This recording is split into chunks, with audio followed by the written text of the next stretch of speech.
gündəmi müzakirə etmək üçün hədəf komandası olaraq qarşınızdayıq. Hər vaxtınız xeyir, studiyada Vəfa Seyidovadır. Qarşıdakı təxminən bir saat ərzində əsas hədəfimiz məlumdur. Bir neçə gündür qlobal manşetlərdən düşməyən dünya gündəmini zəbt edən Davos İqtisadi Forumu və bu forum çərçivəsində əsas şərtləndirən vacib amillər və görüşlərdir. Belə ki, Prezident İlham Əliyev Donald Trumpla görüşdü. Biz bu görüşü müzakirə edəcəyik. Eyni zamanda Donald Trumpın öz müəllifliyini etdiyi Qəzzada sülh naminə məhz sülh şurası ilə bağlı irəli sürdüyü təkliflər və imzalama mərasimi. Bu sülh şurası nizamnaməsinin imzalanmasından sonra nələr baş verəcək? Azərbaycanın burada iştiraki nələri şərtləndirir? Bütün bu başlıqlara birlikdə müzakirə edəcəyik. Bunun üçün artıq studiyamızın qonaqları da var. Belə ki, siyasi elmlər üzrə fəlsəfə doktoru Rufiz Qonağov buradadır. Hər vaxtınız xeyir. Politoloq Samir Hümmətov, xoş gördük. Siyasi şərhçi Saidin Hüseynov, xoş gəlmişsiniz və Milli Məclisin deputatı Azər Allahveranov. Hər birinizi xoş gördük. Mən artıq başlıqları qısaca qeyd etdim. İlk olaraq başlamaq istərdim. Davos İqtisadi Forumu çərçivəsində baş tutan Donald Trump və Prezident İlham Əliyevin görüşündən. Artıq belə desək, bu görüş xroniki hal alıb, Saidin müəllim. Tez-tez biz bu görüşlərin şahidi oluruq. İstər platformalarda, beynəlxalq platformalarda, istər ikili formatda. O zaman Azər bəy, başlayaq elə bu görüşdən. Gəlin belə bir ümumi sualla başlayaq ki, Davos İqtisadi Forumunda Donald Trump, Prezident İlham Əliyev görüşü hansı siyasi motivli mesajları ötürdü? Ümumi bu sualla başlayaq, daha sonra konkret ünvanlarla davam edəcəyik.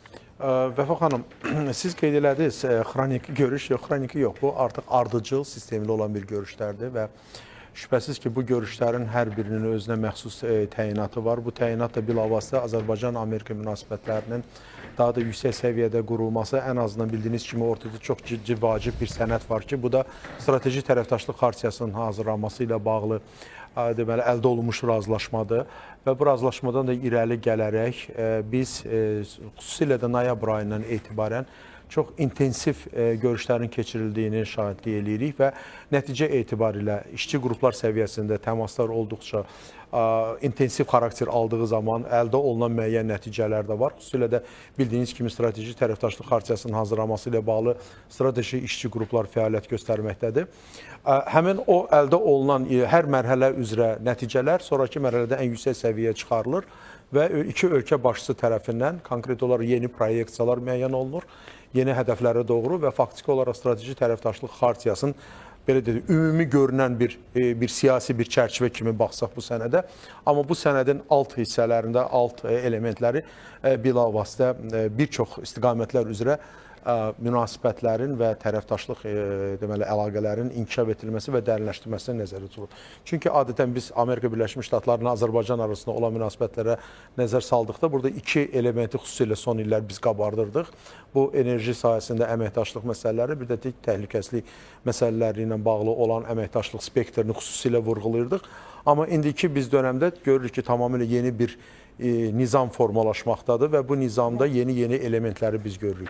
Birincisi, iki dövlət arasında ticarət münasibətlərinin dərinləşdirilməsi və eyni zamanda bir çox inteqrasiya layihələrində, eyni zamanda Cənubi Qafqaz bölgəsində Amerika Birləşmiş Ştatlarının bir təmsil olunması, xüsusilə də Zəngəzur layihəsi və ya trip marşrutu üzərindən bu artıq ondan xəbər verir ki, beynəlxalq yükdaşımalarda da faktiki olaraq Amerika bu və ya digər formada təmsil olunmaqdadır. Rəqəmsallaşma, yüksək texnologiyalar, bu da olduqca çox maraqlı bir segmentdir ki, yəni burada da biz iki dövlət arasında münasibətlərin dərinləşdiyini görürük. Ən azından həmin işçi qruplar və ayrı-ayrı təmaslar, xüsusilə də Davos İqtisadi Forumunda ondan xəbər verir ki, Azərbaycanın bununla bağlı bir konkret bir strategiyası var və bu strategiyası da həmin o Davosda keçirilən görüşlərdə təmsil olunan şirkətlərin fəaliyyət spektri ilə şərtlənir və o fəaliyyət spektrində biz Amerika Birləşmiş Ştatlarına olan münasibətlərə proyeksiya etmiş oluruq. Görürük ki, burada tamamilə yeni bir mühit və yeni bir müstəvi formalaşmaqdadır.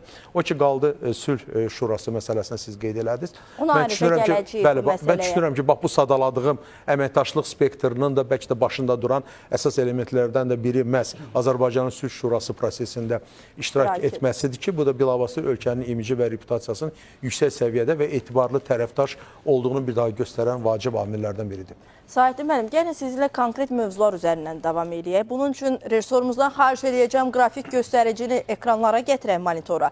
Donald Trumpla Prezident İlham Əliyevin görüşündə məhz əsas başlıqlar nələr idi? 4 başlıq var idi. İki tərəfli əlaqələr, Azərbaycanla Ermənistan arasında sülh gündəliyinin irəliyə aparılması ilə bağlı razılıq, TRIP layihəsi əlbəttə ki, regional önəmi, əhəmiyyəti və sülh şurasının önəmi. Bütün bu 4 başlığı nəzərə alsaq, Saidin müəllim, o zaman belə bir sual yaranır. Donald Trumpla müzakirə olunan mövzular fonunda nə düşünürsünüz? Azərbaycanın qərblə, qərb ölkələri ilə, Birləşmiş Ştatlarla müttəfiqlik strategiyasında necə bir yanaşma olacaq bundan sonraki prosesdə?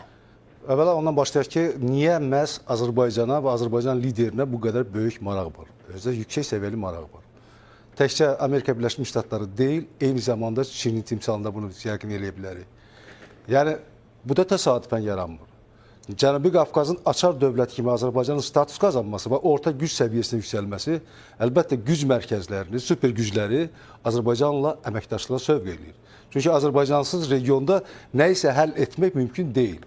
Təbii ki, burada neft-qaz resurslarından söhbət gedir, enerji diplomatiyasından söhbət gedir, dəhliz diplomatiyasından söhbət gedir və başlıqlarda gördüyünüz kimi orada TRIP layihəsinin önə çəkilməsi əlbəttə bütövlükdə Avrasiya coğrafiyası üçün. Bilirsiniz ki, bu coğrafiya çox böyük bir ərazini əhatə edir. Təxminən yer kürəsinin quru ərazisinin təxminən bir 36%-ni əhatə edir və 5 milyarda yaxın əhali var. Bu coğrafiyada mövcudluq və həmin coğrafiyada bağlantılar birbaşa əlbəttə Azərbaycanın bugünkü xüsusilə nəzərə alsaq ki, şimalda, cənubda baş verən müharibələr fonunda Azərbaycanın strateji çəkisi kifayət qədər yüksəkdir. İkincisi isə Azərbaycanın irəli sürdüyü təşəbbüsləri gerçəyə çevirmək praktikasıdır. Yəni, mən neft-qaz layihələri nəzərdə tuturam, eyni zamanda dəhliz praktikasını nəzərdə tuturam. Azərbaycan məhz öz siyasi iradəsi və iqtisadi gücü ilə bu layihələri reallaşdırdı və dünya bugün əlbəttə sözlə əməlin vəhdətini daha çox diqqətlə saxlayır. Yəni, bəyanatlar strategiyası arxadadır artıq. İndi əsas məsələ verilən bəyanatın arxasında nə dayanır və o necə icra olunur? Daha çox diqqətlə ona öyrənir. Bu nöqteyi nəzərdən də Azərbaycan liderinə həm Davos forumu çərçivəsində olan maraq, həm iki tərəfli, həm çox tərəfli platformalarda Azərbaycan liderinə və eyni zamanda Azərbaycan dövlətinin siyasətinə maraq məhz bundan irəli gəlir. Ona görə də Donald Trumpın o cümlədən digər dövlət başçılarının Azərbaycan prezidenti ilə davamlı və mütəmadi görüşləri məhz bundan irəli gəlir. Və üçüncü bir məsələ burada həm də ən vacib məsələlərdən məsələ ondan ibarətdir ki, dediyim bu məsələləri önə çəkmək və irəli aparmaq üçün ölkənin gücü olmalıdır. Yəni, bəyanatları gerçəyə çevirmək üçün ölkənin gücü olmalıdır və bu nöqteyi nəzərində Azərbaycan həm müstəqil iqtisadi siyasət aparır. Yəni, ən azından Azərbaycan iqtisadi resurslarına baxanda bu gün Azərbaycanın müdaxili məhsulu Cənubi Qafqazın müdaxili məhsulunun yarısından çoxunu təşkil edir. Eyni zamanda valyuta ehtiyatlarına baxanda, yəni Azərbaycan heç kimdən asılı olmadan özünü təmin edən ölkə kimi həm də sizin dediyiniz qərbə kifayət qədər ciddi töhfələr verir və qərbin o cümlədən də super güclərin Azərbaycana marağı məhz bununla bağlıdır. Ona görə də bugün cənab prezidentin Donald Trump'la görüşündə xüsusi olaraq sülh layihəsinə, TRIP layihəsinə, ikitərəfli əlaqələr diqqət çəkilməsi məhz gələcək perspektivləri hesablanan addımdır və çox aydın mesajlar verir ki, Azərbaycan və Bakı və Vaşinqtonun əməkdaşlığı gələcəkdə təkcə bu iki ölkə üçün deyil, bütövlükdə qərb coğrafiyası üçün, Avrasiya coğrafiyası üçün çox böyük önəm daşıyan hadisədir. Yəni, TRIP layihəsi əsasən məhz Azərbaycanın qərb ölkələri ilə siyasi müttəfiqlik strategiyasını formalaşdıran əsas başlıq oldu bu görüşdə. Belə bir nəticə çıxara bilərik. Əsas başlıqlardan biri odur, bəli. O coğrafiya, o sizin dediyiniz o TRIP layihəsinin reallaşması niyə daha çox aktualdır? Çünki TRIP layihəsi ona görə aktualdır ki, bugün bayağı qeyd elədim mən, iki regionda çox ciddi müharibələr verir, hələ nə vaxt qutaracağı haqqında proqnoz söyləmək çox çətindir. Amma ikinci tərəfdən də TRIP layihəsinin özü, yəni Zəngəzur dəhlizi, cənab prezident demişkən, onu hansı nə adlandırırsa adlandıraq, biz onu Zəngəzur dəhlizi adlandırırıq və Zəngəzur dəhlizi... Ermənistan sahəsi, Bəli, orada 42 kilometrdir cəmi, bizdə isə təxminən 110 kilometrə bərabərdir və bunun strateji çəkisi ondan ibarətdir ki, bu xalqları birləşdirir və eyni zamanda Avrasiya arteriyasında yük daşımalarda sürəti 2 dəfə artırır. Yəni, əgər TRIP layihəsinə baxsaq, yəni Zəngəzur dəhlizi layihəsinə, bu ümumi xəttir, yəni Bakı-Tbilisi-Qarsın təxminən 600-700 kilometr deməli məsafə qət edir Azərbaycan ərazisində bu Zəngəzur dəhlizini istifadəyə verilməsinə həmin məsafə 400 kilometr qısalır. Bu isə o deməkdir ki, yüklərin dövrəsi 2 dəfə artır, gəlirlər 2 dəfə artır və eyni zamanda çatdırılma, son A nöqtəsindən B məntəqəsinə çatdırılma da 2 dəfə azalır. Və buna maraq əlbəttə həm Qərbin, həm də bütövlükdə regionun marağını ümumiləşdirən və sizin dediyiniz strategiyanın formalaşdıran amil budur. Daha konkret desək 10 gün daha qısaldır həmin məsafəni. O 7-12 gün 12 gün müddətinə. Elə biz nüans nədir Vəfa xanım? Çox üzr istəyirəm. Söhbət tək beynəlxalq yük daşımalardan getmir. Əlbəttə. Söhbət böyük bir dəhlizin istifadəyə verilməsi və bu dəhliz çox funksiyonlu, bəli, kommunikasiyaların işə salınmasından söhbət gedir. Əlbəttə. Yaşıl enerjinin ötürülməsi, o fiber optik kabellər vasitəsilə müxtəlif məhsulların ötürülməsi və digər məsələ. Artıq Azərbaycan buna başlayıb Ermənistan və bu həqiqətən də Avrasiya qitəsi üçün bu strateji əhəmiyyət daşıyan layihədir. Burada söhbət həm də onda gedir ki, gələcək data mərkəzlərinin fəaliyyəti də məhz həmin dəhlizdə keçir. Mən təsadüfən demədim ki, çox funksiyallılıq və çox modallılıq var burada. Ona görə də yəni onu təkcə yük daşımalarla yox, həm də informasiya daşıması üçün böyük dəhliz adlandırılır. Həm də əsas iştirakçı da Azərbaycandır. Çünki o dataların saxlanılması və qorunması. Bütün bu layihələrin mərkəzində dayan Azərbaycan. Bütün halqalar üzrə əsas iştirakçı Azərbaycandır. Dövlət başçısı Prezident İlham Əliyevin məhz Davosda paneldə iştirakı zamanı elə bu məsələdən danışıb. Təklif edirəm, rejissorumuz həmin çıxışı bir daha bizə xatırlatsın. Daha sonra studiyada müzakirəmiz davam edəcək. Amerika Birləşmiş Ştatlarının himayəsi altında həyata keçirilən və TRIP adlanan bağlantı layihəsi Xəzər dənizindən keçərək Asiyadan Azərbaycana, Ermənistana, Azərbaycanın bir parçası olan Naxçıvandan Türkiyəyə, oradan isə Avropaya qədər uzanan yeni bir nəqliyyat dəhlizi olacaqdır. Marşrutların çoxluğu istehlakçıların, təchizatçıların və tranzit ölkələrin xeyrinədir.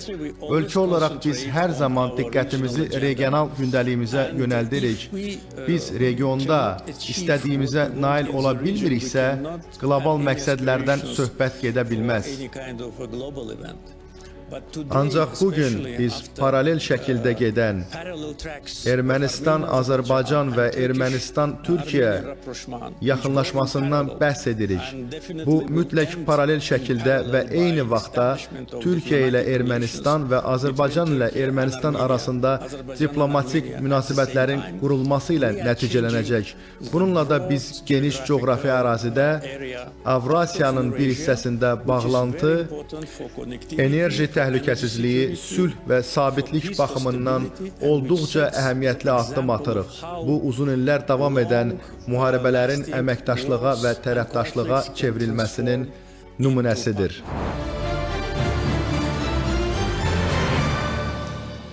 Bəli, biz dövlət başçısının məhz paneldə müzakirələr zamanı əməkdaşlığın, regional əməkdaşlığın qlobal sferada hansı əhəmiyyət daşıdığını dair fikirlərini eşitdik.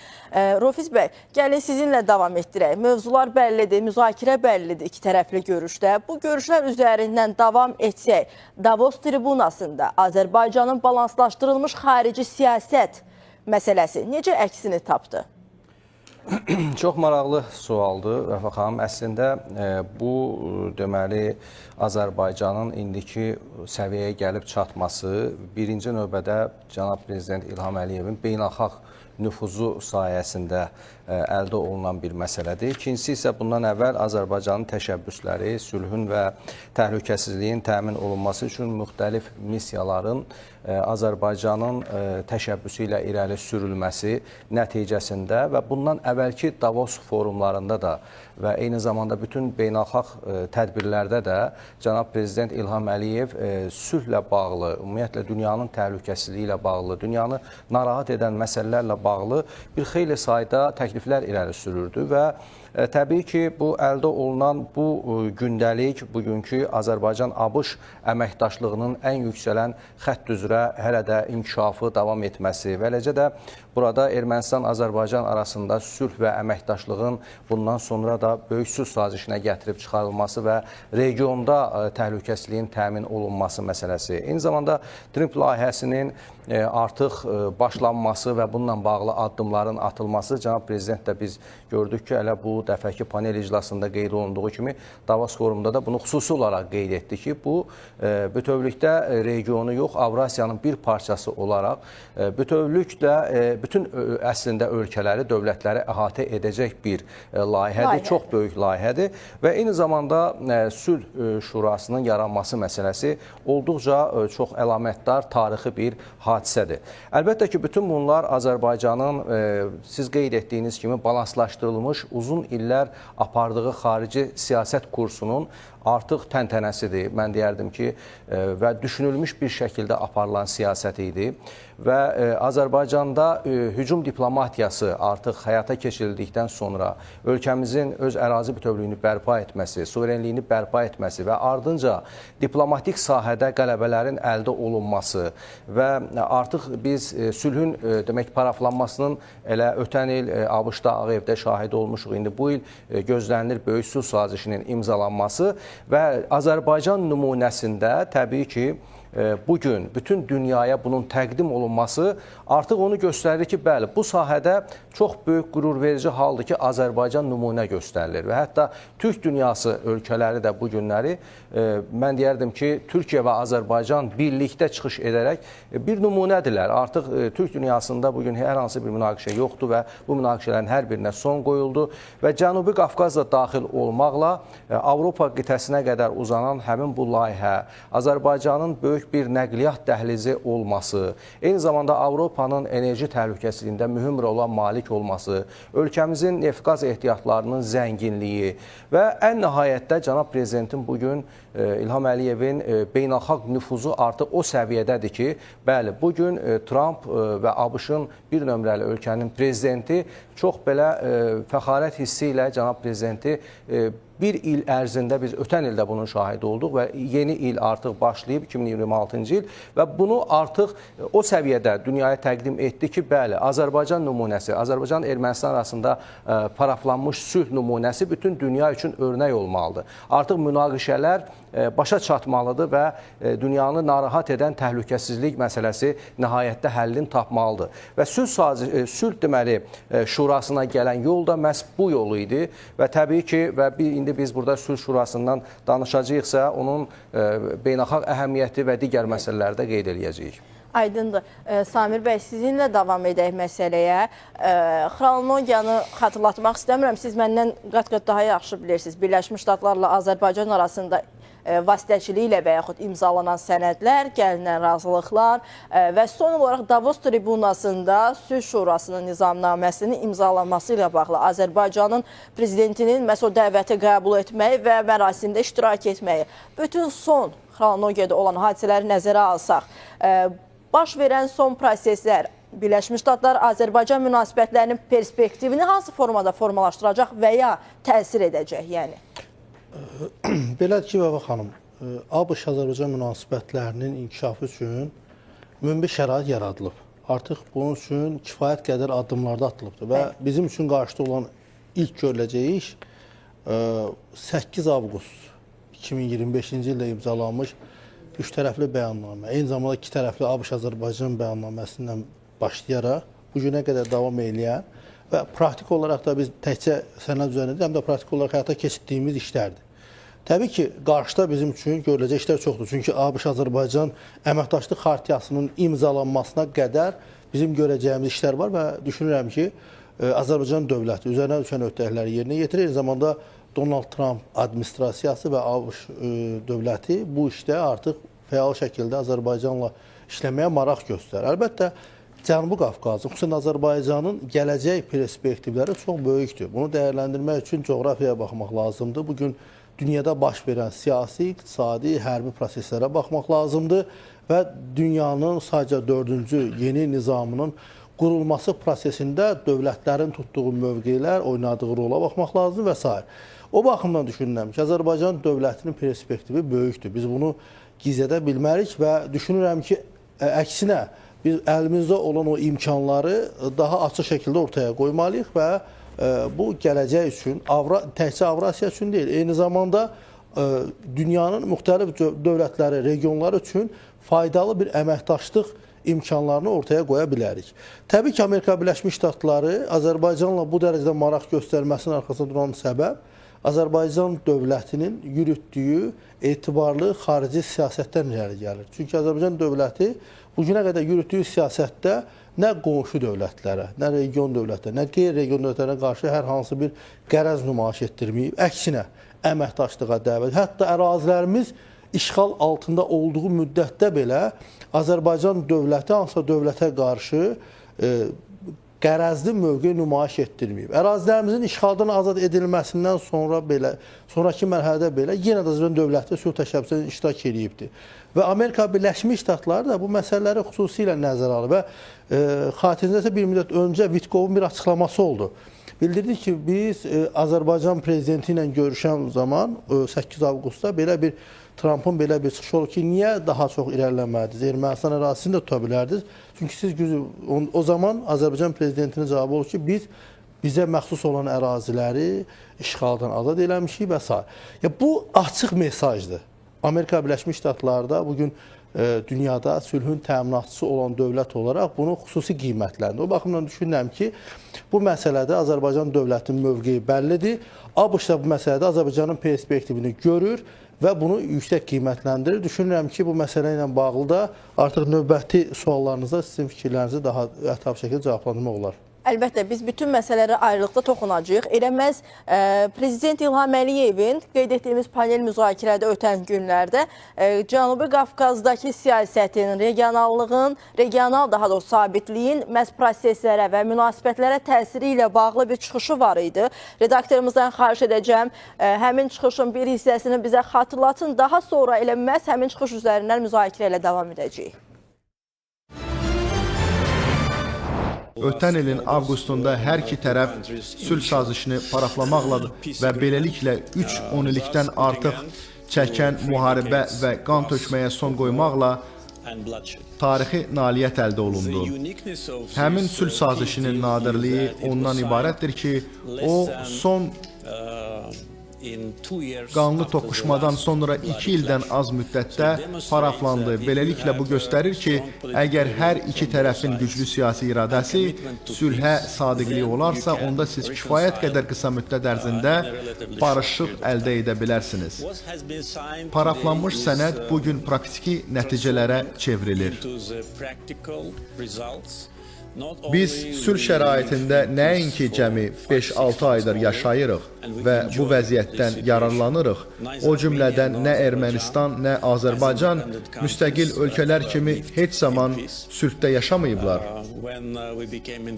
1991-ci ildə müstəqil ölkəyə çevrildiyimiz zaman biz artıq hərbi toqquşmada idik. Lakin bugün sülhün faydası əməkdaşlığın başlanmasında əks olunur. Olduqca mühüm neft məhsullarının birinci hissəsi Azərbaycandan Ermənistana göndərildi və bu qiymətlərin aşağı düşməsinə imkan yaratdı. Beləliklə, 2 və 3 il əvvəl belə addımı tamamilə təsəvvür etmək olmazdır, lakin bugün o artıq reallıqdır. Düşünürəm ki, heç nə bu prosesə müdaxilə edə bilməz. Fikrimcə, əlavə görəcəyimiz işlər ondan ibarətdir ki, hər iki tərəf sülhdə yaşamağın nəticələrini göstərməlidir ki, biz də bu proses çərçivəsində cəmiyyətlərimizin tam dəstəyinin şahidi ola bilək. Lakin mən çox nikbin baxıram, çünki əldə olunan nəticə həqiqətən Ermənistanın, Azərbaycanın və Cənubi Qafqazın xeyrinədir. O vaxtı ilə çox dərin ədavəti olmuş ölkələrin əməkdaşlıq mərhələsinə gəlib çıxmasının nümunəsini özündə əks etdirir.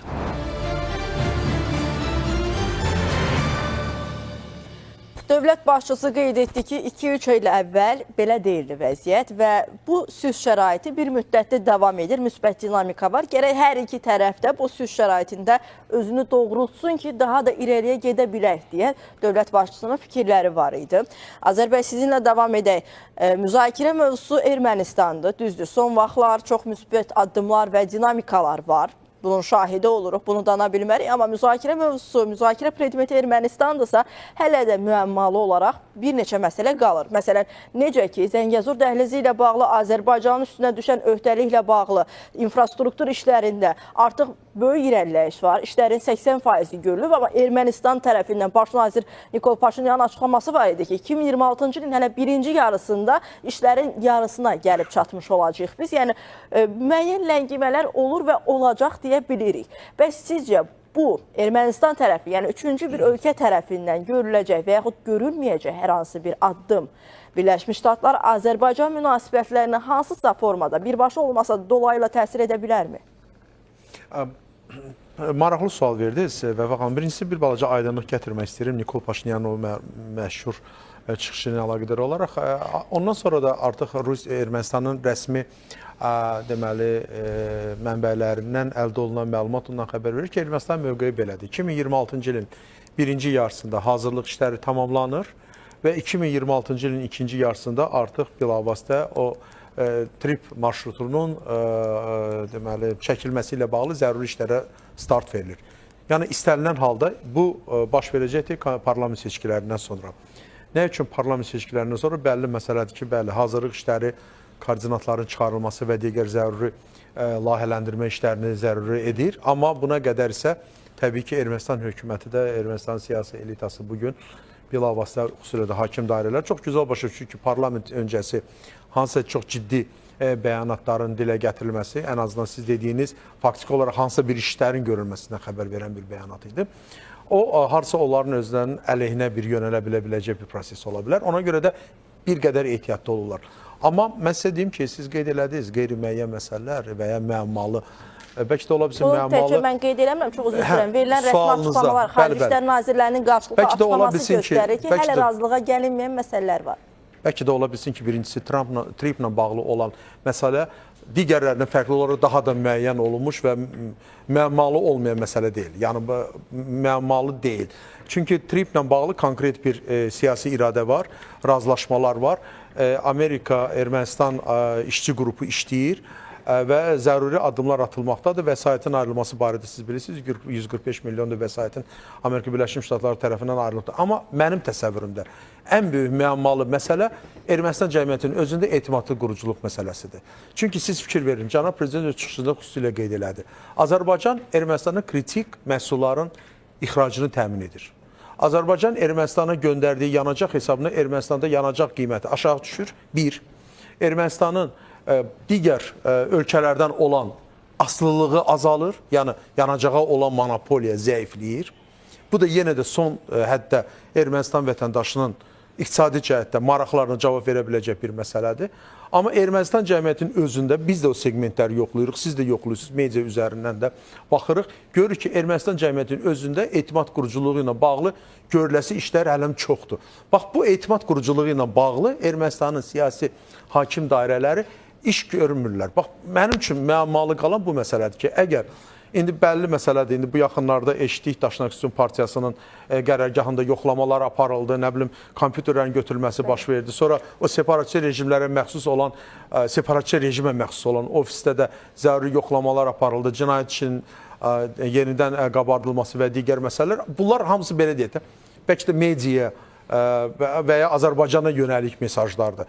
Amma mən çox istəyərəm ki, daha konkret addımlar atılsın. Çünki faktiki olaraq Ermənistanın daxilində, xüsusilə də onun siyasi hakim dairələrinə təsir edə biləcək rıçaqlara malik olan müəyyən siyasi mərkəzlər var. O siyasi mərkəzlərlə Nikol Paşinyan bugün necə mübarizə aparır, o başqa bir məsələdir. Kilsədir, revanşistlərdir, Qarabağ klanıdır, üçüncü ölkənin 5-ci kolonudur, digər ölkələrin siyasi kəşfiyyat strukturlarının müəyyən struktur bölmələridir ki, bu və digər müxtəlif missiyalar adı altında öz fəaliyyətini təşkil ediblər Ermənistanda. Ermənistan bugün poligondur. Baxın, müəmmalı qalan məsələ budur. Yəni, Ermənistan necə özünün poligon olmağından azad olmağa çalışır, strategiyası nədən ibarətdir? Burada ola bilər ki, bax siz qeyd elədiyiniz kimi Amerika Birləşmiş Ştatları faktoru öz təsirini göstərmiş olsun. Çünki Samir müəllim qeyd elədi, avqustun 8-də imzalanan sənədlər arasında həm də Ermənistan, ABŞ arasında imzalanmış sənədlər də var. Və faktiki olaraq orada həm də hərbi sahədə də əməkdaşlıq və digər elementlər də var. Böyük ehtimalla təxmin edə bilərəm ki, Amerika Birləşmiş Ştatları, necə ki, cənab prezident İlham Əliyev öz çıxışlarında xüsusilə qeyd eləyir, Donald Trumpın şahidliyi ilə imzalanmış sənədlər və TRIP layihəsinin bilavasitə Donald Trumpın rəhbərliyi altında istifadəyə verilməsi məsələsi, bu həm də o qüvvələrdən Nikol Paşinyanı sığortalaya biləcək bir faktor kimi mənim tərəfim dəyərləndirir. Bax, mənə elə gəlir ki, müəmmalı olan elementlər bunlardır daha çox. Mən bir əlavəni eləmək istəyirəm. Orada bir məsələ də var ki, Azərbaycanın şərtlərindən biri əsasən bu parlament seçkilərindən sonra referendum olmalıdır və referendumda konstitusiya ilə bağlı Türkiyəyə və Azərbaycana qarşı ərazi iddiaları aradan götürülməlidir ki, bu da Azərbaycanın əsas böyük sülh sazişinə gedən yollardan biridir. Amma onunla da bağlı bəyanat verdilər. Ədliyyə Naziri dedi ki, mart ayına yeni konstitusiyanın mətni hazır olur. Dərhal Ermənistan cəmiyyətinin özündə ona qarşı çıxdılar və hətta Paşinyanı başladılar dövlətə xəyanətlə ittiham eləməyə və bu mövzunu bir qədər arxa plana atdılar. Bax, müəmmalı olan bu kimi hərəkətlərdir. Sahib müəllim, eyni sual ətrafında sizin də fikirləriniz maraqlıdır mənə. Çünki qarantor olan ölkə Birləşmiş Ştatlardır. Xüsusilə, daha da belə xüsusiləşdirsək, Donald Trumpdır və Donald Trump sülhün müəllifi kimi ötən bir il ərzində özünü göstərdi. Belə olan halda nə düşünürsünüz? Sülhün şahidliyi ilə, onun şahidliyi ilə Onun şahidliyi ilə, yox, sadəcə o özünü elə adlandırır. Çünki yaxın şərqdə də sülhün bərqərar olmasında özünü əsas autor, müəllif kimi göstərir. Belə olan halda nə düşünürsünüz? Ermənistanın prosesləri ləngitməsi və ümumilikdə TRIP layihəsinin və yaxud da regional məsələlərin ləngiməsi dolayısıyla Birləşmiş Ştatlar Azərbaycan münasibətlərinə təsir edə bilərmi? Amerika-Azərbaycan münasibətləri ümumiyyətlə bu regionda indi dominant rolda çıxış edir. Mən bax qeyd elədim ki, burada həm iqtisadi, həm siyasi əmrlər var, həm də regional təsirlər kifayət qədər geniş və həm də yüksək təsir etmə qabiliyyətinə malikdir. Məhz TRIP layihəsinin, daha doğrusu Zəngəzur dəhlizi layihəsi ətrafında bugün hansı addımlar atmasından asılı olmayaraq İrəvan tərəfindən, yəni Ermənistan hərbi siyasi rəhbərliyi və xüsusilə baş nazirin bəyanatlarında müxtəlif cür fikirlər səslənir. Mən konkret konstitusiya ilə bağlı danışdılar. Almaniya səfəri çərçivəsində yadınızdadır, bu ilin əvvəlində gah dedi ki, bizim konstitusiyanın 5-ci maddəsinin 2-ci bəndi və eyni zamanda paraflanmış sülh sazişi əgər imzalanacaqsa, bu artıq konstitusiya ilə ziddiyyət təşkil edəcəyi təqdirdə beynəlxalq qanunvericiliyə görə sülh müqaviləsi üstünlük təşkil edir. Amma burada müxtəlif məsələlər var. Yəni bu ayrıca bir söhbətin mövzusudur. Yəni bu cür daha doğrusu bu cür bəyanatlar artıq sülh prosesinin inkişafına heç cür mane ola bilməz. Nəyi nəzərdə tutub deyirəm bunu? Birinci növbədə ona diqqət etmək lazımdır ki, cənab prezidentin bax Davos forumu çərçivəsində verdiyi müsahibədə belə bir fikir vardı. Paraflanmış sülh sazişi artıq praktik müstəviyə keçir. Nədir praktik müstəviyə keçməsi və necə praktik müstəviyə keçir? Bax, bu da maraqlı sualdır. Düşünürəm ki, hamı üçün həm də maraq kəsb eləyən və bugün Cənubi Qafqaz üçün xüsusilə kursiv ilə qeyd edilən məsələlərdir. Nədir birincisi? Azərbaycan yadınızdadır ki, sülh təşəbbüsünü irəli sürəndə ortaya iki məsələ atıldı. Sərhədlərin delimitasiyası və bir də bu Zəngəzur dəhlizi məsələsi. Və biz hər iki segmenti ayırdıq, sülh sazişinin mətnindən çıxartdıq. Çünki bu hər ikisi uzun müddət vaxt tələb edəcəkdir. Delimitasiya, nə bilim, bəlkə də 5 il, 3 il, 10 il və ilə axır 1000 kilometr sərhəddir. Bunun delimitasiyası çox uzun bir vaxt tələb edəcəkdir. Məhz sürətləndirmək üçün sülh prosesini Azərbaycan bu təklifi irəli sürdü və ona da nail oldu. İkinci məsələ isə sizin qeyd elədiyiniz TRIP layihəsidir və Amerikanın təsiridir. Buna nədən ibarət olur? Bəli, Zəngəzur dəhlizində ətrafında bu gün də gedən debatlar, söylənilən fikirlər yenə sülhə təhdid yaradırdı. Ona görə Zəngəzur dəhlizi və delimitasiya məsələləri ayrıca baxıldı. Gündəlikdədir, ayrıca da baxılır, baxılacaqdır. Amma praktik müstəviyə daşımaq üçün sülhü, eyni zamanda Zəngəzur dəhlizi məsələsini məhz Azərbaycan prezidenti, liderinin səyləri, qətiyyəti ilə Amerika Birləşmiş Ştatlarının bir nömrəli ofisində, Ağ Evdə imza atıldı. Paraflandı. Söhbət həm də Zəngəzur dəhlizi haqqında ayrıca verilən bəyannamə və bəyanatdan gedir. Və cənab prezidentin bu ilin yanvarında qeyd elədiyi belə bir fikir vardı. Əgər Ermənistan Zəngəzur dəhlizinin Bu açılacaq, bu və digər şəkildə açılacaq. Amma Ermənistan buna qarşı gedirsə, bu artıq İrəvanın özünə qəsdi deməkdir. Həm də qarşısında ABŞ-ı görmüş olacaq. Qarşısında ABŞ-ı görmüş olacaq. Çünki qarant duran və həmin imzasına, yəni İrəvanın addımları əgər əks addımları olacaqsa, bu artıq Amerika Birləşmiş Ştatlarının imzasına etimadsızlıqdır. Təbii ki, bu da bildiyiniz kimi Amerika tərəfindən cavabsız qalmayacaq. Qaldı ikinci məsələ, yəni bu anlamda. Qaldı ki, o Zəngəzur dəhlizinin Azərbaycan ərazisində, Ermənistan ərazisində və burada Azərbaycanın, Ermənistanın dəhliz məsələsinə münasibətində son bəyanatlardan birini səsləndirirlər ki, biz onu dəhliz adlandırmayacaq. Nə adlandırırsınızsa adlandırın. Bizim dəhlizlərimiz də var. Şimal-Cənub nəqliyyat dəhlizimiz var, Qərb-Şərq dəhlizimiz var. Bu marşrut olaraq göstərilir sənə. Həm də üstəlik də bizim Araz dəhlizimiz var. Yəni Azərbaycanın şaxələndirilmiş nəqliyyat dəhlizləri var, kommunikativ əlaqələri var. İndi Azərbaycan nə edir? Həmin kommunikativ əlaqələrlə məhz Ermənistanı sülh masasına sürətlə yaxınlaşdırır. Bilirsiniz ki, bu sülh prosesinin əvvəlindən müxtəlif platformalar, beynəlxalq platformalar, o cümlədə müxtəlif güc mərkəzləri bu prosesə mane olmaq üçün bütün var qüvvələri sərf edir. Amma Azərbaycan prezidenti məhz qətiyyəti ilə, siyasi iradəsi ilə iki tərəfli formatda bu məsələnin həllinə nail oldu və prosesi Ağ Evə qədər daşıdı. Ağ Evdə isə Trumpın Azərbaycan prezidentinə yazılan ki, avqustun 8-də rəmzi açar təqdim elədi. Ağ Evin rəmzi açarını təqdim elədi. Bu nə deməkdir?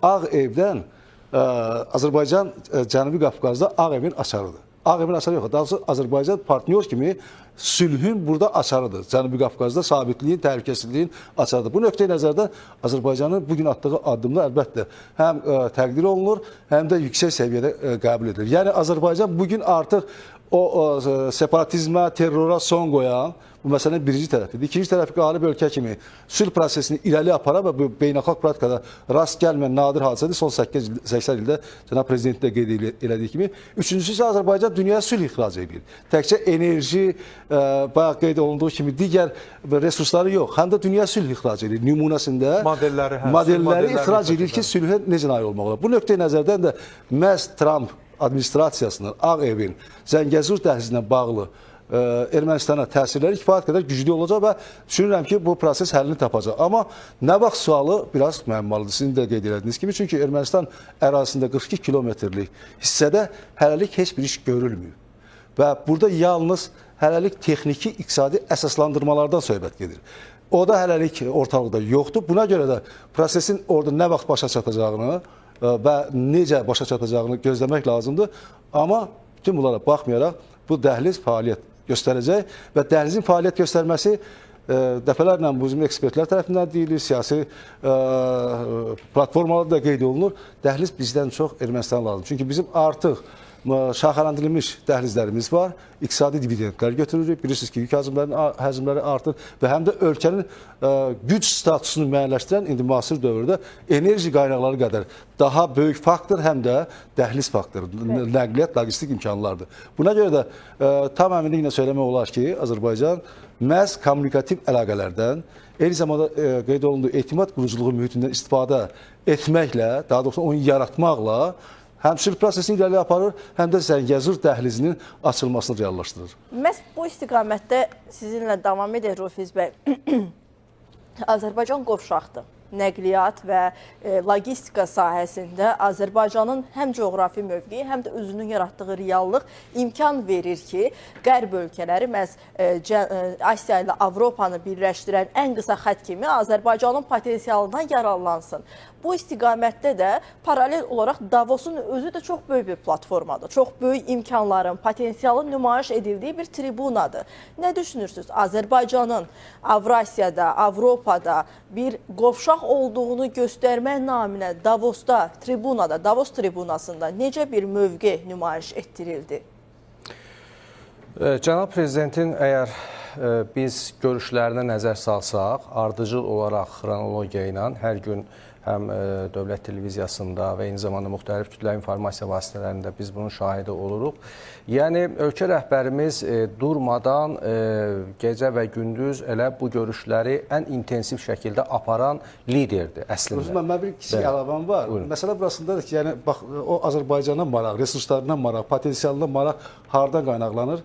bax həmin sizin qeyd etdiyiniz görüşlərin hər biri qarşı tərəfin Təkidi və tələbi xahişi ilə, təkid və tələbi qarşı tərəfin xahişi ilə o görüşlər başlayır. Bu nəyi göstərir? Bu onu göstərir ki, qarşı tərəf xahiş edir ki, mən sənin imkanlarından yararlanmaq istəyirəm və Azərbaycana marağı bu səviyyədədir. Yəni potensial maraq həmin görüşlərin nüvəsində qarşı tərəfin xahişi ilə görüşlərin baş tutmasının mahiyyəti budur. Buyurun, davam edin. Bəli, tamamilə elədir və əslində bu maraq elə bundan əvvəlki beynəlxalq toplantılarda da, bundan əvvəlki Davos forumlarında da biz intensiv şəkildə bunun ardıcıl getdiyinin şahidi idik.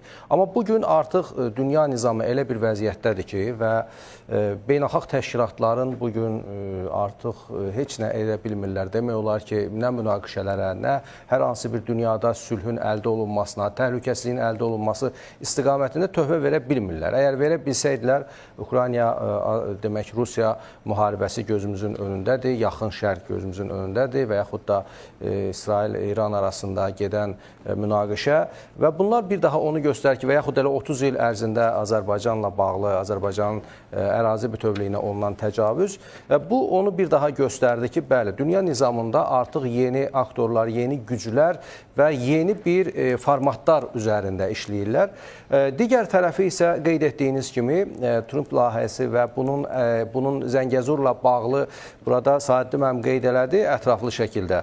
Bundan əvvəl də Azərbaycan deməli müxtəlif layihələr üzərindən artıq öz sözünü deyib və bu istiqamətdə də həm şimalla cənubu, şərqlə qərbi birləşdirən bir nəqliyyat dəhlizi olduğunu sübut edib və eyni zamanda Asiya ilə qeyd etdiyiniz kimi Avropa arasında bir körpü rolunu oynayır və bu artıq bir daha onu göstərir ki, Azərbaycan, bəli, bu günləri bütün dünya üçün önəmlidir. Çünki Azərbaycanın atdığı addımlar, Azərbaycanın yürütdüyü xarici və daxili siyasət, cənab Prezident İlham Əliyevin prinsipiallığı, qətiyyəti və burada Sami müəllim qeyd elədi, ardıcıl olması, yəni bütün tərəfdaşları ilə, qonşuları ilə müxtəlif istiqamətlərdə deməli sözünün üstündə durması, bunlar əlbəttə ki, ona gətirdi, çıxardı ki, dünyanın əsas gücləri, güc mərkəzləri və ABŞ başda olmaqla bugün Azərbaycana böyük etimad var.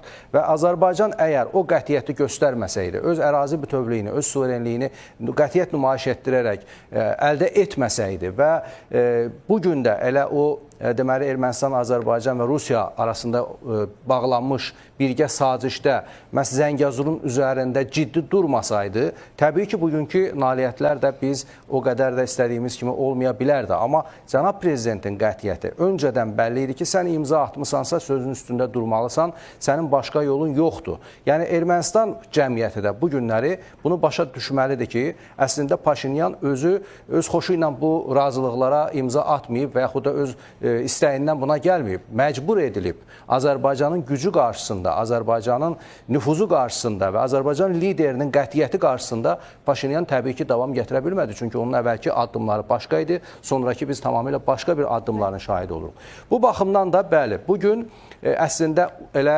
Azərbaycan qədər də eyni zamanda Ermənistana bu lazımdır və eyni zamanda Gürcüstana lazımdır, Rusiyaya lazımdır, Türkiyəyə lazımdır, İrana lazımdır. Bu Azərbaycanın qonşuları ilə bağlıdır və eyni zamanda türk dilli ölkələr, Xəzəryanı ölkələr və Avropa, Asiya, bütövlükdə hər bir kəs bu qovşaqdan və bu deməli məsələlərdən istifadə edəcək və mən düşünürəm ki, biz yaxın zamanlarda belə bu ilin içərisində daha böyük bir nailiyyətlərin bu istiqamətdə şahidi olacaq və hesab edirəm ki, bunun üçün 2026-cı il çox mühüm ildir. Yəni təkcə bizim bölgəmiz üçün yox, eyni zamanda dünya ölkələri üçün də bir çox məsələlərə aydınlıq gəlməyə baxımından. Aydın Samir bəy, biz qeyd edirik, bayaqdan danışırıq, Birləşmiş Ştatların Azərbaycanı üstün tutmağı, Azərbaycana önəm verməyi, əhəmiyyətini anlamağı.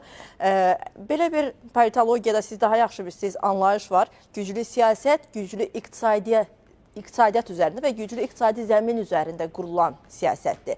Belə olduğu halda bu yerdə xatırlayaq ki, Donald Trump da məhz biznesmendir hər şeydən əvvəl. Yəni, iqtisadi dividendləri əvvəlcədən yaxşı duyur və bunun tətbiqi üçün də alətləri yaxşı bilir.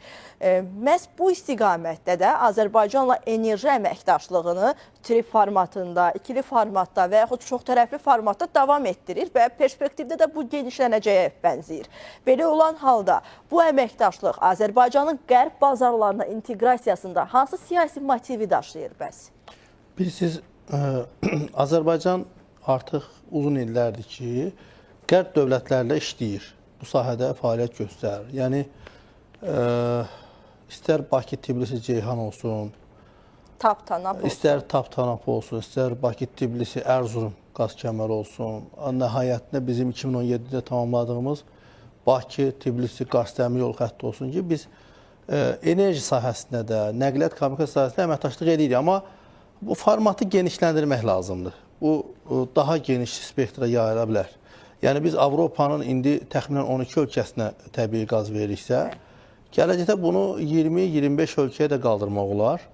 Və həm də bu Avropa üçün də, qərb dövlətləri üçün də bir etibarlı tərəfdaşlıq imkanları yaradır. Çünki məlum məsələdir, Rusiya-Ukrayna müharibəsindən sonra Rusiya qazı dayandırıldı və Avropa ciddi bir enerji böhranına düşdü. Biz bunun şahidiyik və bugün də bu proses davam edir.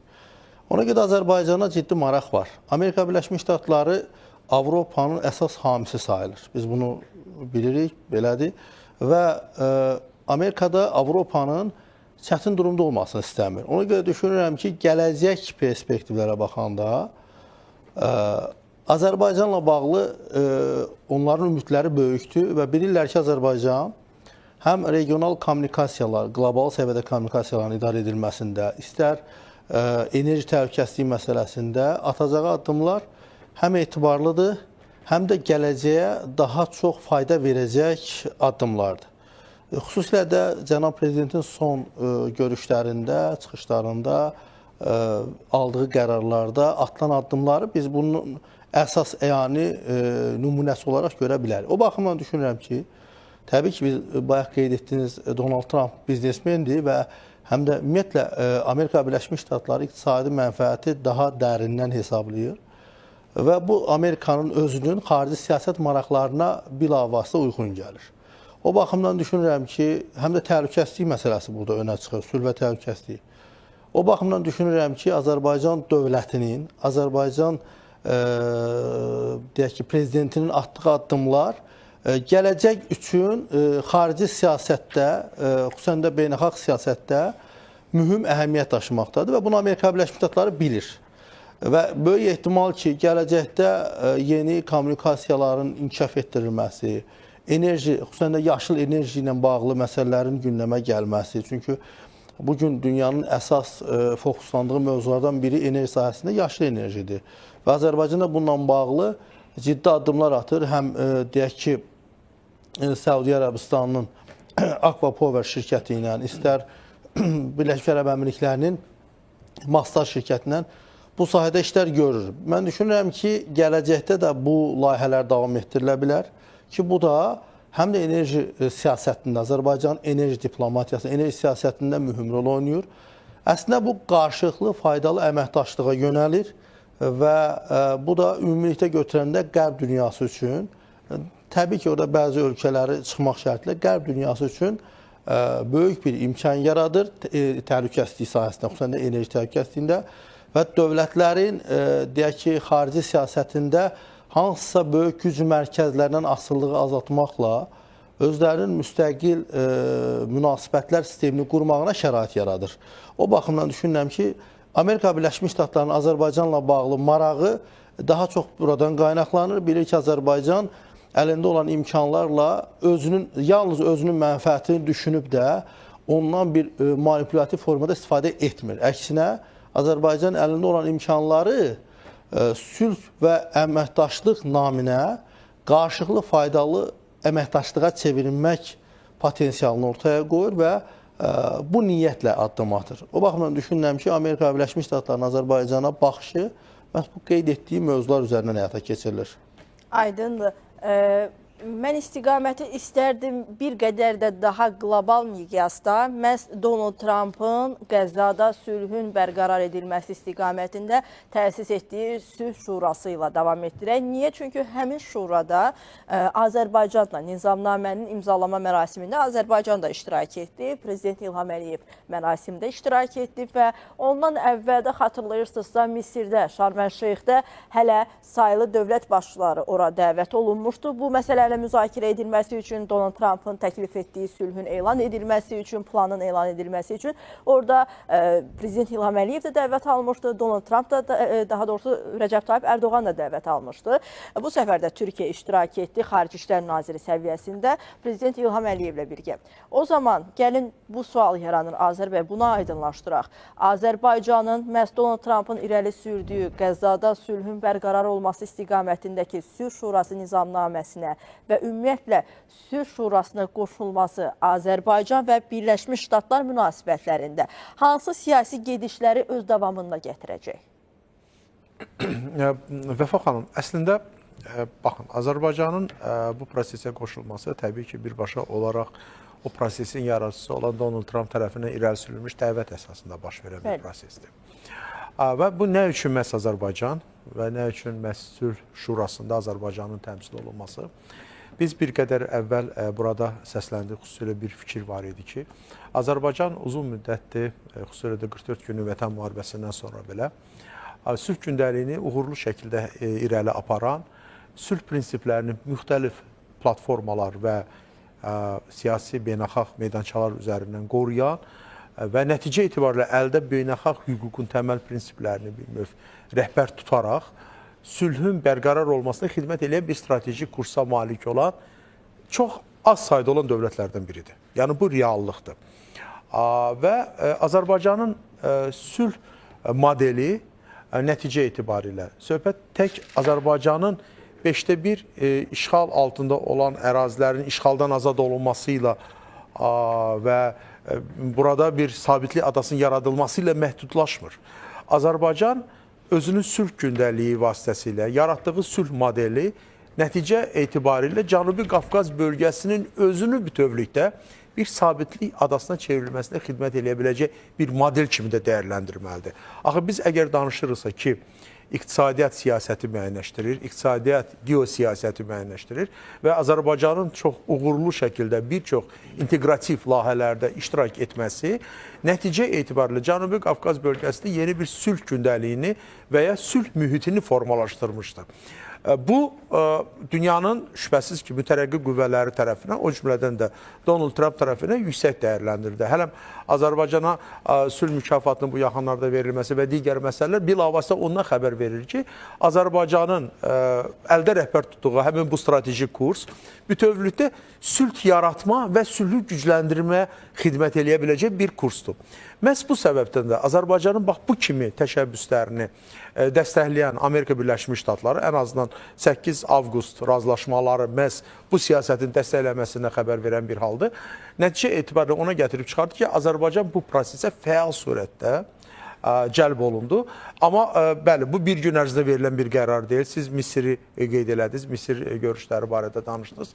Ondan sonraki bəzi proseslər var idi. Qəzzada sülh yaratma missiyası və digər məsələlər. Zaman-zaman müxtəlif formatlı və müxtəlif müdaxilələri özündə ehtiva edən bir stratejik kursun müəyyən olunmasını biz görürdük. Xüsusilə də Amerika Birləşmiş Ştatlarının Donald Trump tərəfindən. İndi bu nə dərəcədə dəstəkləndi? Bəzi ölkələr bu prosesdə iştirak etmədiyini bildirdi. Misal üçün, konkret olaraq Azərbaycanın da bununla bağlı BMT-nin sülh məramlı qüvvələrinin mandatının müəyyən olunması və bu prosesdə Azərbaycan iştirakı ilə bağlı konkret mövqeyi var idi, haqlı olaraq. Amma burada iki yanaşma nədən ibarətdir? Siz Qəzzanı qeyd edirsiniz, amma mən bunu daha çox geniş kontekstdə görmüş oluram. Yəni, indi düzdür. Qəzza mövzusu Sülh Şurası üzərindən daha çox müxtəlif sənədlərdə və bəyanatlarda yer alır.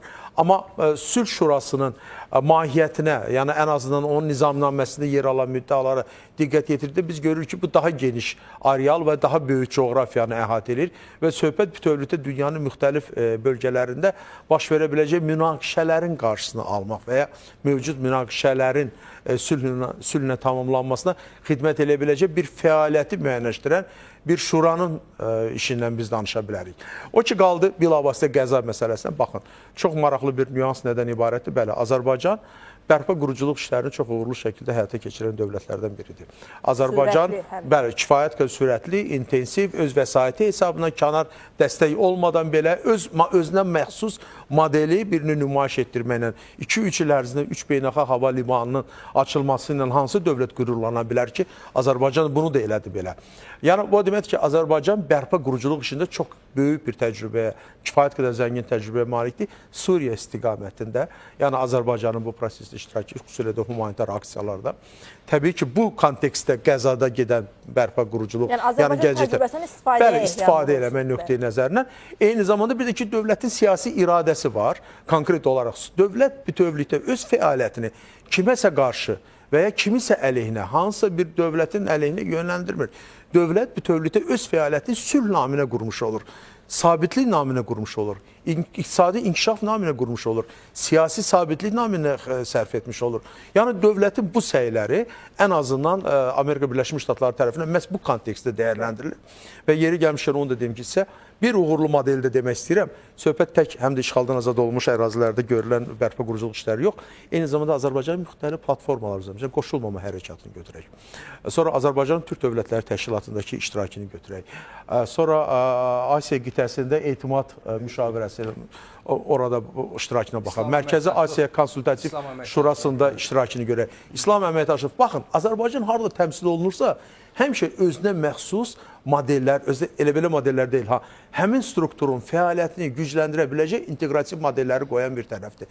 Və mən əminəm ki, Sülh Şurasında Azərbaycanın iştirakı məhz bu kontekstdə olacaqdır və bunu da çox yüksək dəyərləndirmiş olur Amerika Birləşmiş Ştatlarının prezidenti. Bizim başından bəri Saidin müəllim danışdığımız məsələ Azərbaycanın artıq qlobal miqyasda formalaşan imiclə gətirib çıxarır bizi.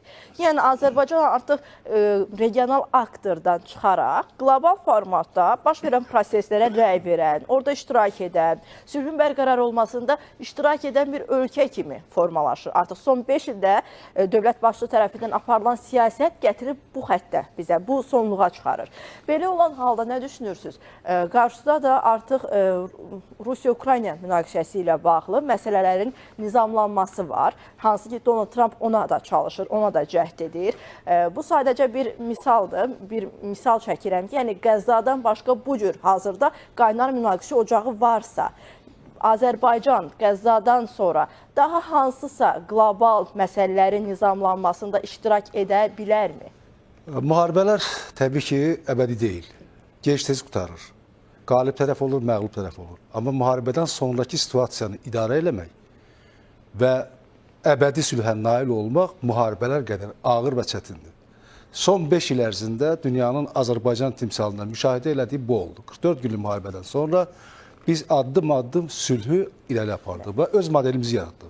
Yəni, vasitəçilərsiz iki tərəfli əsasda bir model yaratdıq ki, qarşı tərəfdə olan məğlub tərəflə, qalib tərəfin diyaloqunu yaratmaqla sülh mexanizmini formalaşdırdıq. Bu nadir bir praktikadır. Yəni, 2-ci Dünya müharibəsinə baxanda, 1-ci Dünya müharibəsinə nəzər salanda belə bir praktika yoxdur. Və biz bu modeli yaratmışıq. İndi isə biz bu modeli ixrac edirik. Tamamilə doğru deyirsiniz. Biz bu modeli indi Qəzzaya proyeksiya edirik. Gələcəkdə şübhəsiz bu Ukrayna-Rusiya müharibəsinin sonluğunda o alınan nəticəyə də proyeksiya oluna bilər. Ona görə ki, biz ədalət əsas duruq, beynəlxalq hüquq əsas duruq və vicdanlı münasibət bəsləyirik. Yəni, dövlətin prinsipal xətti budur və dünya da bunu görür. Ona görə Azərbaycanın sülh modelinin dünyada nüfus dairəsinin getdikcə artması, ətrafında konsensusun genişlənməsi bununla bağlıdır. Və nəhayət sizin dediyiniz məsələ Qəzza Sülh Şurasında Azərbaycanın təmsilçiliyi məhz bundan irəli gəlirdi. Azərbaycan bu tendensiyanı gücləndirdikcə nüfuzu da artır. Və yeri gəlmişkən Azərbaycan sülh missiyasını, daha doğrusu sülh doktrinasını hələ 2010-cu, 2008-ci illərdə formalaşdırdı. Nə idi bu?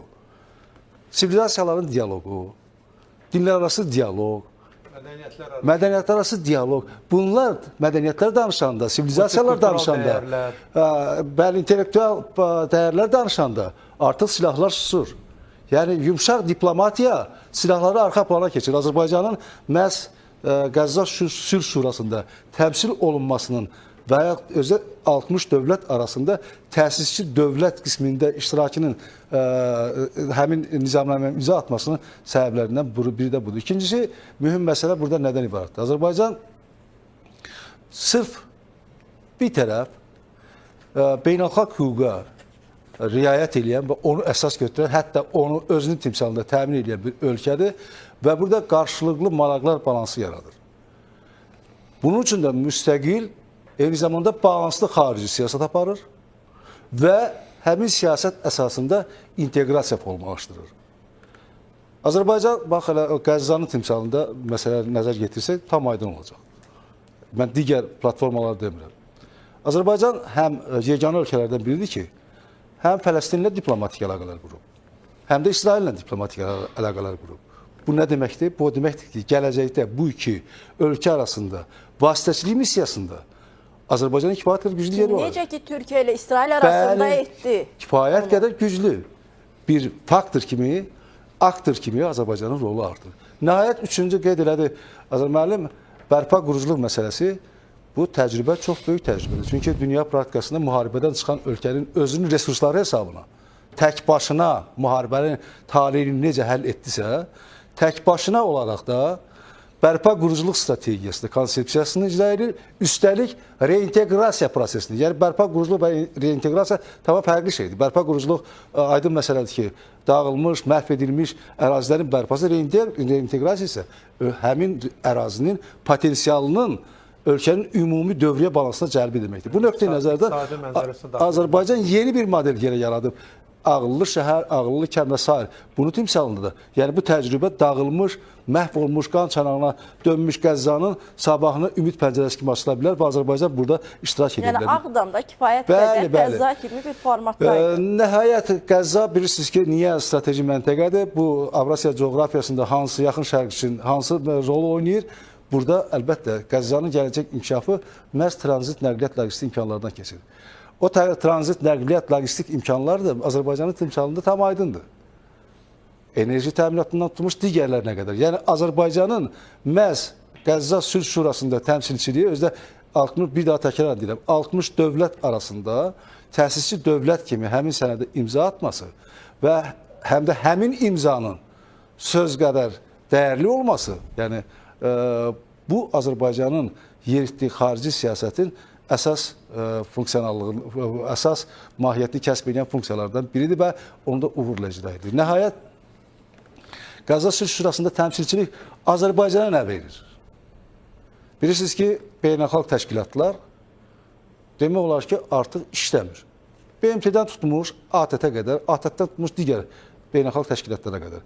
Azərbaycan qeyd elədi, Qoşulmama Hərəkatı, Türk Dövlətləri Təşkilatının Azərbaycanın təmsilçiliyi onun inkişafında deyərdim ki, həlledici rol oynayır. Bəs indi bu beynəlxalq təşkilatların işləmədiyi dövrdə, Cənab Prezidentin dəfələrlə qeyd elədiyi kimi, Türk Dövlətləri Təşkilatı beynəlxalq münasibətlər sistemində mühüm alata çevrilməlidir. Bunun üçün əlbəttə təmsilçilik vacibdir. Mən Qəzza Sülh Şurasında Türkiyənin də, Azərbaycanın da iştirakı müəyyən mənada gələcək. Çünki orada bilirsiniz ki, BMT Təhlükəsizlik Şurasından sonra buna beynəlxalq təşkilat deyilir indiki halda. Və Trumpın çıxışında da bu məsələ yer aldı. Beynəlxalq təşkilatlar, BMT işləmir filan və ilə axır. Hansı ki, bu təkliflərlə biz hələ bu platformaya qədər dəfələrlə çıxış eləmişdik ki, BMT Təhlükəsizlik Şurasında islahatlar aparılmalıdır. BMT Təhlükəsizlik Şurası artıq dünyanın yeni nizamından, yəni parçalanmış dünya nizamından, məhz onun günah hücubatından, məhz belə o fəaliyyət göstərmədi, mexanizmlər yox idi və dünya parçalandı. İndi parçalanmış dünyada etimadın bərpası üçün yeni bir təşkilat, beynəlxalq təşkilat, yəni 60 dövlət burada təmsil olunursa artıq bu çox böyük bir coğrafiyadır və burada səs hüququna malik olmaq müəyyən mənada həm də Azərbaycanın irəli apardığı sülh prosesini tam və axıra kimi yerinə yetirmək anlamına gəlir. Eyni zamanda beynəlxalq aləmdə Azərbaycanın qlobal səviyyədəki imicini gücləndirməklə yanaşı, eyni zamanda onun gələcək hadisələrə təsir imkanlarını nəzərdə tutur ki, bu da təkcə Azərbaycan üçün deyil, bütövlükdə Cənubi Qafqaz üçün biraz da dərinə getsə, Mərkəzi Asiya və Xəzər hövzəsi regionu üçün strateji əhəmiyyətə malikdir. Yəni, bugün Azərbaycan prezidentinin məhz Qəzza Sülh Şurası nizamnaməsinin imzalanması mərasimində iştirakı və eyni zamanda həmin mərasimdə nizamnamənin imzalanması bax, bütün bu dediyim qlobal geopolitik mənzərəni gündəmə gətirir və onun gələcək perspektivlərini yəqin ki, yaxın müddətdə biz hiss edəcəyik. Sahid müəllim, siz danışırsınız vasitəçi ölkələrdən Birləşmiş Ştatların vasitəçiliyindən və yaxud Azərbaycanın bir çox məsələlərdə vasitəçi olma potensialından. Bu yerdə mənim ağlıma Rufiz bəy gəlir İbrahim razılaşmaları. Birləşmiş Ştatlar, Donald Trump yenidən İsrail ilə Ərəb dövlətləri arasında münasibətlərin yaxşılaşdırılması istiqamətində bu mexanizmi işə saldı. Amma bir reallıq da var ki, Birləşmiş Ştatlarla onsuz da Ərəb dövlətləri arasında münasibətlər, yəni bütün Ərəb dövlətləri arasında münasibətlər kifayət qədər yaxşı deyil. Yəni dərinləşdirilməsinə və normallaşdırılmasına, nizamlanmasına ehtiyac var. Bu yerdə Azərbaycanın İsrail ilə Türkiyə arasındakı vasitəçiliyini nəzərə alsaq, Qəzza prosesində iştirak etdiyini nəzərə alsaq, bəs Azərbaycanın Birləşmiş Ştatların münasibətlərinin düzəlməsi istiqamətində vasitəçilik edə bilərmi deyə bir sual çıxır ortaya. Təbii ki, edə bilər. Bəli, təbii ki, edə bilər Vəfa xanım. Bu çünki hardakı Azərbaycan var və cənab İlham Əliyev var, orada barış var, orada sülh var. Orada yəni hər hansı bir münaqişədən və yaxud da gərginləşmədən söhbət gedə bilməz. Çünki Azərbaycan özü elə həm işğala məruz qaldığı 30 il ərzində və eyni zamanda ondan sonraki devirdə də həmişə sülhü təbliğ edib, həmişə barışı təbliğ edib, həmişə ədaləti təbliğ edib ki, dünyada sülh, barış, ədalətsizlik ədalətlə əvəz olunsun və bunlar cənab prezident tərəfindən həm Birləşmiş Millətlər Təşkilatının tribunasında burada qeyd olundu, qoşulmama hərəkatında, İslam Əməkdaşlıq Təşkilatında, Türk Dövlətlər Təşkilatında və digər platformalarda təbliğ olunub və cənab prezidentin bəli bugün atdığı hər hansı bir imza da məhz bunu göstərir və onun üzərində də durması təbii ki, qeyd olunan nümunələrin də sizin tərəfinizdən və bizim digər həmkarlarımız tərəfindən qeyd olunması da bunu deməyə əsas verir ki, bəli, əgər bugün İsrail və Türkiyə arasında hansısa münasibətlərin soyuqlaşması varsa və yaxud da tutaq ki, İran və İsrail arasında bu münasibətlər varsa, eləcə də yaxın şərqdəki vəziyyət siz qeyd etdiyiniz kimi ABŞ və Ərəb ölkələri arasında hansısa bir demək əngəllər varsa və yaxud da çatışmamazlıqlar varsa, mən düşünürəm ki, bunlar Azərbaycanın olduğu sülh şurasında Azərbaycanın tövhəsi ilə bu məsələlər də ortadan götürülə bilər. Əslində elə Donald Trump bu cənab prezidentə göndərdiyi, ünvanladığı məktubda da və eyni zamanda Azərbaycanı bura dəvət də edəndə təbii ki, elə biz gördük ki, bunları əsas götürüb ki, bəli, ortada Azərbaycan nümunəsi var. Biz elə Ağ Evdə keçirilən bu qəbullara baxsaq, görürük ki, Donald Trump'ın keçirdiyi və onun administrasiyasının keçirdiyi görüşlərdə Azərbaycanın adı elə bir, mən hesab edirəm ki, görüş yoxdur ki, orada çəkilməsin və yaxud da cənab İlham Əliyevin adı orada çəkilməsin. Və eyni zamanda Ermənistan və Azərbaycan arasındakı bu sülh paraflanması nümunə göstərilməsin. Bəli, bu onu göstərir ki, həm də ki, Azərbaycan bütövlükdə götürsək, elə burada Saadlı müəllim çıxışında da qeyd elədi ki, deməli, hər dəfə cənab prezident bu məsələlərdə çox dəqiq vurğulayır bu ölkələr arası münasibətlərdə ki, yəni, bəli, Azərbaycan bu günləri bu məsələləri gündəmə gətirməklə həmin ölkələr arasındakı münasibətləri yaxşılaşdırmaq istəyir. Bizim qonşumuzdur İran, o cümlədən də İsrail-Azərbaycan münasibətləri çox yüksəkdir. İran-Azərbaycan münasibətləri həmişə normal vəziyyətdə olub, baxmayaraq ki, müəyyən vaxtlarda soyuqlaşma, istiləşmə prosesləri olub münasibətlərdə. Eyni zamanda Azərbaycanın yaxın dostu və müttəfiqidir Ukrayna, eləcə də Azərbaycan Rusiya ilə qonşuluq münasibətlərindədir. tərəfdaşlıq münasibətlərindədir. Avropa ölkələri ilə Azərbaycanın, Asiya ölkələri ilə, qoşulmama hərəkatının üzvü olan ölkələri ilə. Yəni bizim hər hansı bir artıq Ermənistanla da bu sülh paraflanandan sonra heç kəslə münasibətlərimizdə bizim anormal və yaxud da soyuq münasibət yoxdur. Əslində Azərbaycan bəli təbliğ etdiyi, cənab prezident İlham Əliyevin təbliğ etdiyi də bu idi və bugün Azərbaycanın haqqıdır ki, əslində məhz bu sülhü dünyada əldə etmək üçün bu baxımdan da təbii ki öndə getsin və öndə də gedir. Və biz inanırıq ki, bizim ölkəmiz və ölkəmizin dövlət başçısı məhz 2026-cı ildə dünyada sülhün, barışın, təhlükəsizliyin əldə olunmasında xüsusi bir deməli yeni artıq platformalar ortaya qoyacaq və yeni nailiyyətlər ortaya qoyacaq və mən tam əminəm ki, cənab prezidentin deməli qətiyyəti ona deməyə əsas verir ki, biz yaxın zamanda elə bu ilin içərisində 2026-cı ildə hansı ki ölkələrin arasında müəyyən münaqişələr, müharibələr və yaxud da əlaqələrdə hansısa bir soyuqluqlar var, bunlar tezliklə aradan götürüləcək. Samir bəy, qısaca olaraq sizdən məhz Azərbaycanın qlobal miqyasda baş verən proseslərdə iştirakına dair fikirlərinizi öyrənək. Bilirsiniz, bugün artıq Azərbaycanın tutduğu mövqe bizə imkan verir ki, Azərbaycanın təkcə Cənubi Qafqazda deyil, Avrasiyada deyil, ümumilikdə dünya miqyasında sülh və təhlükəsizliklə bağlı əsas təşəbbüskar ölkələrdən birinə çevrilməsinə şərait yaradılsın. Yəni bu birinci işdir. Çünki böyük dövlətlər var ki, baxırıq ki, onların nə regional müstəvidə, nə qlobal müstəvidə təhsil imkanları yoxdur, sözləri yoxdur, sözünün məğzi yoxdur. Ona görə düşünürəm ki, dövlətin böyüklüyündən kiçiyinə asılı olmayaraq Azərbaycan dövləti bugün beynəlxalq sülhə, təhlükəsizliyə töhfə verən dövlətlərdən birinə çevrildi, təşəbbüskar dövlətlərdən birinə çevrildi və bu əslində gələcək dünya nizamı üçün, təhlükəsizlik üçün vacib əhəmiyyət daşımaqdadır. Aydın, təşəkkür edirəm hər birinizə. Minnətdaram studiyamızın qonağı olduğunuz üçün. Hədəf komandası olaraq bizdən bu saatlıq bu qədər. Hələlik.